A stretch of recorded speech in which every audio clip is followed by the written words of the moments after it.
Hi everybody, welcome to the video. It's another episode of our Wolfsburg Warriors series where we try and win the Champions League with Wolfsburg in as quick a time as possible, and today's video is probably the most important one in terms of trying to reach that goal because it is a Champions League quarter-final today, the second leg against Real Madrid. It's going to be a very tough match. We've got a big deficit to overturn from the first leg. Hopefully we can come out of it with a win, but who knows, are we going to crash out or are we going to make a Champions League semi-final in our first year? There's only one way to find out, so let's get right into it.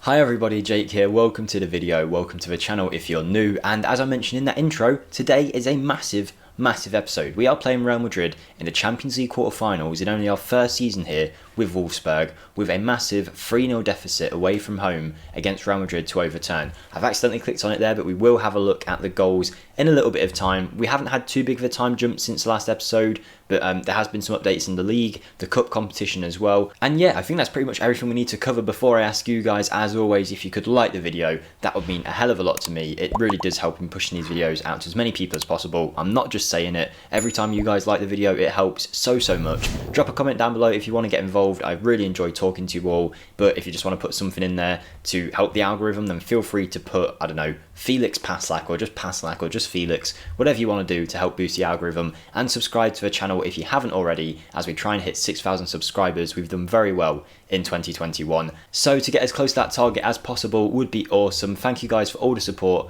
over the last year. I'm hoping you've all had a great Christmas period and hopefully you're going to have a great new year too. I'll try and be a bit more regular in my uploads for this series from now on. It's been a bit jarred so far because we've had a few things come through. We started this series around the Christmas period, so that's had a bit of an effect on how often the videos come out, but hopefully from now on it can be a bit more consistent. That'll be one of my goals for the new year, to try and just keep this series going every 3-4 days, hopefully 3 days, as opposed to the 4-5 day wait that I'm making you have so far. But that's pretty much everything that we need to cover, so I suppose we get right into the episode and have a look at how we've been doing since the last time you saw us, which was this game in the league against Freiburg, where we won 3-1 after beating AC Milan in the Champions League and making it to a Champions League semi-final, which we were very happy with. We then went to beat Bayer Leverkusen at home 3-1, Jeremy Boga scoring twice, Nemecha getting the other goal there, and that meant that we ended up winning 3-1 against Leverkusen, which was a very good result. Unfortunately though, we followed that up with a draw against Augsburg, which I think was because the Real Madrid match was a few days after that, and a lot of players, at least I think in Football Manager, they seem to just take their foot off the gas when they've got a big match coming up. I don't know whether they're trying to protect themselves from injury, whether I'm just imagining it, but it's what I like to rationalise it as in my head, that they were just focused on the Real Madrid game and therefore we didn't win that. The Real Madrid game itself though, we'll talk about that in a second actually, because we're going to have to show the goals, but other than that we beat Arminia Bielefeld in the game before the one you're about to see, 5-2. So we're doing pretty well overall in terms of form. The league as it stands is pretty much how I think it's going to finish. As long as we don't mess up too much, I think we should finish in the top 4, which is great. That's what we're after. Third place would be even better, but the only thing that's really keeping us kind of wary about whether we're going to get top 4 or not is mine sitting about, what's that, 4 points behind us in the league. Should be okay with not too many games left to go, and we are playing them, but we do have games against Dortmund and Bayern Munich left in the league. They're going to be tough ones, and hopefully we can come out with enough points to take a top 4 spot, go again into the Champions League, get some money in, raise the reputation, and just build the club up slowly. It's probably going to be a quicker episode today because we're just showing the single match against Real Madrid, unless it manages to go to extra time penalties, which would, to be honest, be a bit crazy considering what happened in the first leg. We were absolutely dominated, and I'm going to show you the goals now if I just adjust my settings and everything so that it doesn't go super quick when it does load up. But as you can see, we lost 3-0, and it was statistically all Real Madrid, I would say. Like, we never really showed any sign of getting a goal, and that was summed up by our strikers getting an average of like 6.1 between them. Jeremy Boga in the attacking midfield role didn't do great. As you can see, we went down early on to a Benzema goal, and Real Madrid being at home, once they got that goal up, it was pretty much them all the way from there. We never really had a chance to grow back into the game. Modric with a great ball over there for Vinicius Jr. That made it 2-0. Then we managed to hold out without too much more happening until very late on when we conceded another.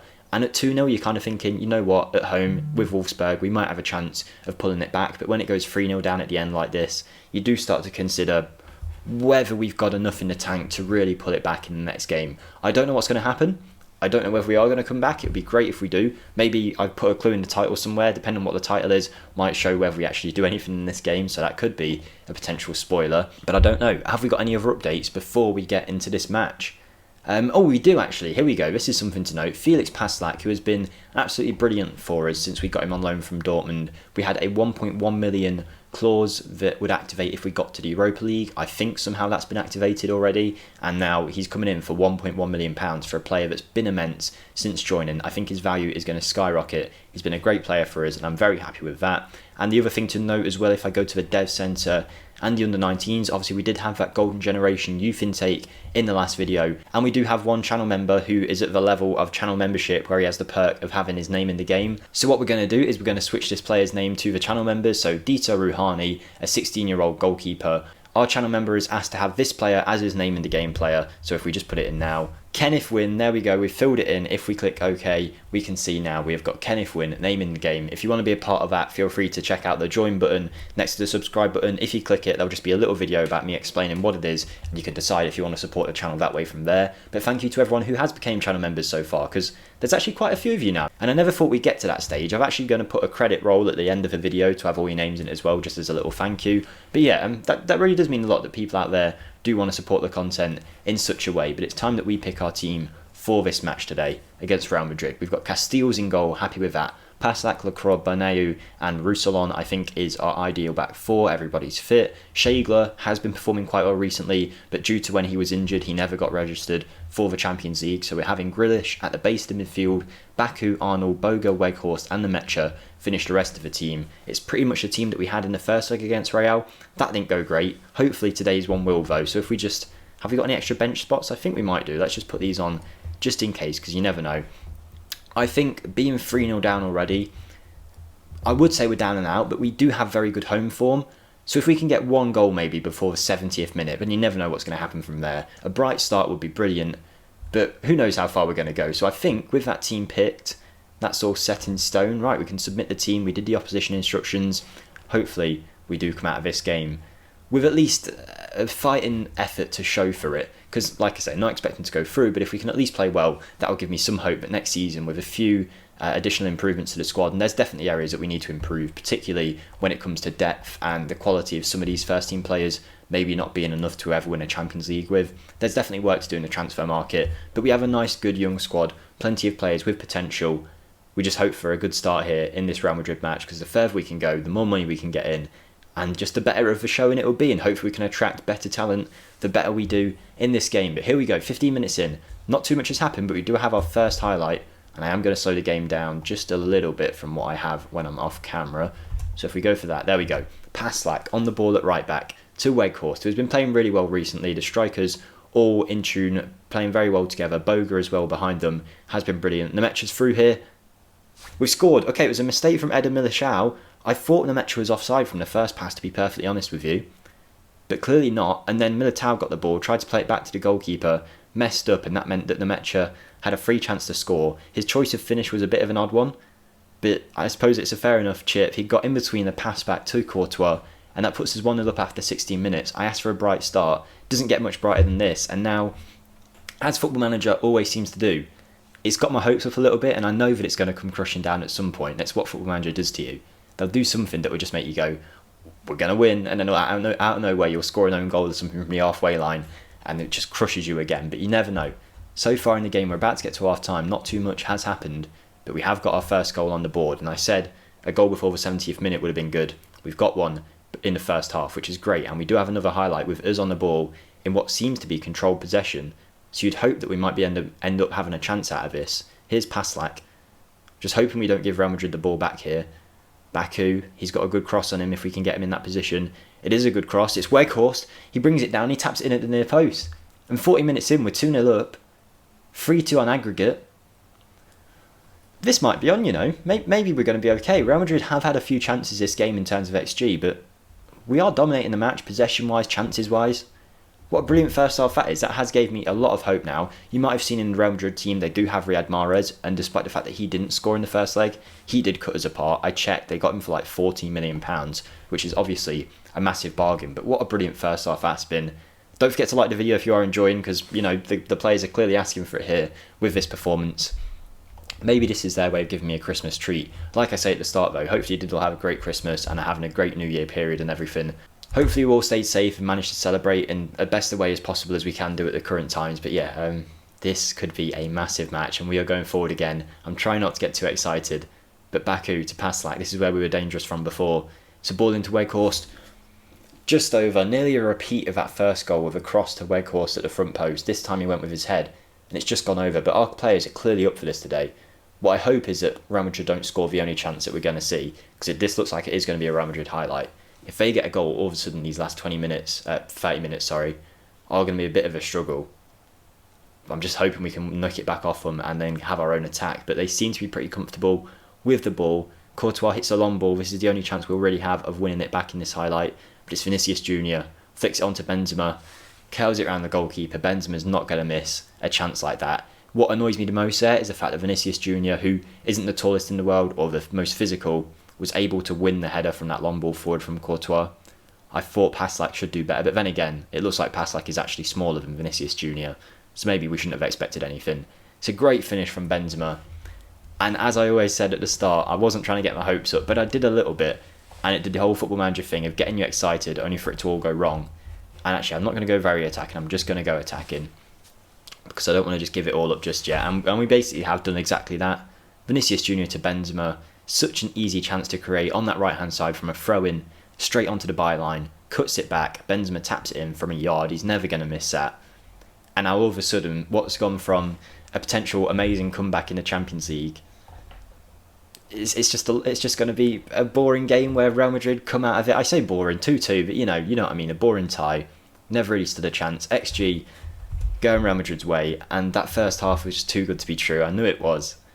It would have been brilliant as well, it really would have been, but I think it's about time we make some changes, give some more Champions League game time to our young midfielders, who I think this is going to be our future midfield pairing for the club once they develop a little bit. Kasper Kozlowski still looking very good, developing very nicely next to Astrovanks, and both of these are very good players in Football Manager. If we do go to Astrovanks, just to show you what he looks like currently, here we go. He's not the world's best player, but he is developing nicely. I still think he can hit that potential. He is pretty awesome in game as well, so I'm very happy with them two as midfield options. I think Boga with an injury may as well come off for Philip. Nemetcha can come off for Walderschmidt. I'll keep Weghorst on just in case. And then who's this? Is this Lacroix? Yeah, Lacroix hasn't had a good game at all at a 6.4 rating. John Brooks can come on for him. And hopefully, maybe we can at least win this individual match. I'll take that as a very big win for us if we can just beat Real Madrid on home soil. But it looks like we might be ending with a 2-2 draw. A little bit heartbreaking, but you've got to expect it in Football Manager. We can't get our hopes up too much. And it has ended that way, hasn't it? Yeah, there you go. Time has just run out. 2-2. We come crashing out of the Champions League in a quarter-final. I don't think I want to save this, but it's been unacceptable that we've lost. We're Wolfsburg, after all, in our first season. Okay, maybe I should have said that, because the boys were apparently not happy with whatever I said. The only time I didn't go with the assistant recommended, and they all had a hissy fit about it. I thought I was being nice there. We don't expect to beat Real Madrid. I think we've done really well to even get that far. Have we got £9 million for it. Boga is injured for 2 days, that's fine, but £9 million means that our bank balance still isn't looking great, and I'm not sure how much of a transfer budget we're going to get next season, purely because we've been upgrading the facilities and stuff. We did have 50 million in there at one point, but we've upgraded the youth and the training facilities, I believe. They're now at a very good level. Still need to upgrade the junior coaching and youth recruitment, but we're also adding 4,000 seats, I think it was, to the stadium, so that's going to be even bigger. I don't know. What do you guys reckon to that? I feel like quarter-final is more than good enough in our first year with Wolfsburg, and it means that we can really focus in on the league and get in the top 4 spot, but maybe also if we can knock Werder Bremen out, chances are we'll go to the final of this competition against Bayern Munich, which will be a massive, massive match, and maybe our first chance of silverware. So I think we'll bring it back, assuming we get through in this game against Werder Bremen. I'll show the last game of the season against Bayern, and the DFB Pokal final probably against Bayern Munich as well. Hopefully in the meantime we can beat Dortmund or Mainz, and if we beat one of them, I think we pretty much secure that top 4 spot. We should be fine in the other games. But that's not the easiest running in the world going towards the end of the season. We've got 2nd place, 1st place and 5th place to play, and the massive cup semi-final on the horizon too. It's not the easiest way to end our year, but this squad is full of young talent. Next year we can definitely go again. We'll have one more episode to finish off season 1 of this series, but I'm happy with where the squad is. I'm happy with that performance overall in the Champions League. Be honest, if we thought about it before the game, you wouldn't have expected us to come back. The fact that we got close, got our hopes up was something, but I think this is fine. I think we're at a fine level for where we're meant to be right now. We can definitely improve our team a lot. So let's see what happens at the end of the season. Hopefully in the next episode we can get a Champions League space, maybe win a cup as well. Third place would be brilliant as well in the league. But with that being said, guys, I know it's been a shorter one, but hopefully you have enjoyed it. That is the end of today's episode. So hit the like button if you did enjoy. Bit of a disappointment result, but we can keep going, keep pushing, and one day maybe we'll come back, beat Real Madrid 10-0 in the Champions League, and we'll all look back and laugh on this day. But thank you for watching. I'll see you next time, guys. Goodbye.